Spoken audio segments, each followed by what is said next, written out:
Вече една седмица си без цигари. Как се чувстваш? Добре ли ти се отразява тази почивка от никотина? Разбира се, да. Осезаема. Водата е на гроба на последната цигара. Точно тук ти ми каза, че повече никога няма да пушиш.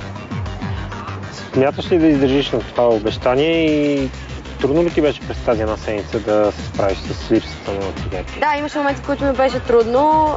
Общо след когато се срещах с приятели навън, когато пих по чаша вино или с кафето, наистина ми се искаше да запаля цигара, но се умях да не го направя.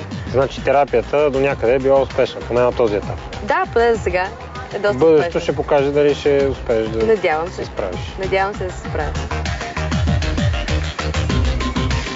През последните дни премина през доста изпитания, от тук нататък сигурно ще преминеш през още повече. Кое от всичките терапии така те затрудни или до някаква степен ти беше най-приятно? Всяка една терапия беше различна и имаше различно усещане. Така че не бих казала, че някоя ме е затруднила, просто всичко беше много различно.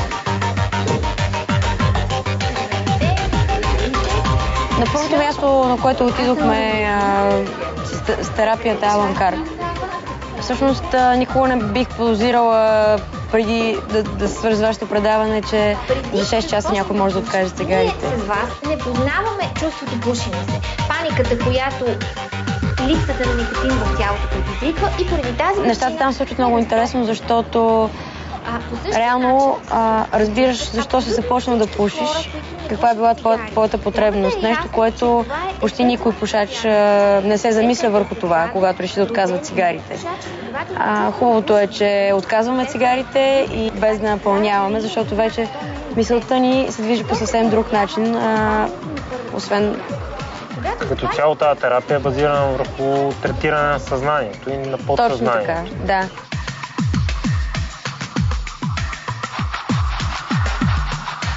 Всъщност звучи доста стряскащо, защото ти пускат ток в ушите, но никак не е болезнено. Не беше чак толкова страшно? Не беше толкова страшно, макар че в началото наистина се стреснах от това, че трябва да ми пуснат ток в ушите. И не отнема много време? Не. Единственото нещо, което е, че след терапията ми се преспа, но това го каза и лекарката, че го има като страничен ефект, точно така. Третото място, на което ходихме, акупунктурата, мисля, че това беше най-стряскащото място за мен, защото всъщност иглите ти ги виждаш. Докато ти ги поставят и не само ги виждаш, а ги усещаш. Някои от тях бяха болезнени, но не чак толкова, че да е нетърпимо. Беше ли подготвена за акупунктура и друг път ходила ли си на нещо подобно? Не, всъщност никога не бях ходила. Това, което ме притесняваше, всъщност е неизвестността от усещането от иглите. Но в никакъв случай не мога да кажа, че беше нещо страшно. Да, усещах ги, но беше абсолютно поносимо. Не болеше чак толкова много? Не. А и болката си заслужава, ако те накара да спреш цигарите? Да, ако болката ме накара, определено си заслужава, но аз мисля, че трябва и воля, не само тази болка, която изпитах от така. Със сигурност. Всъщност аз никога не съм си представила, не съм предполагала, че може да има толкова различни методи за отказване на цигарите. Винаги съм си мислила, че когато един човек реши да откаже цигарите, просто се изисква воля и това да бъде силен, за да не запали цигара. Смятам, че тези методи, благодарение на шестия елемент, ми помогнаха страшно много и този път нещата ми се случват много по-лесно, отколкото всеки един друг път, в който съм опитвала да откажа цигарите. Ако си спомниш първия ден, те накарах да направим едни обиколки с бягане и ти се задъх. Точно така. Сега да видим една седмица след като си изпряла с цигарите, дали ще има малко по-различен ефект върху теб. Нека да видим.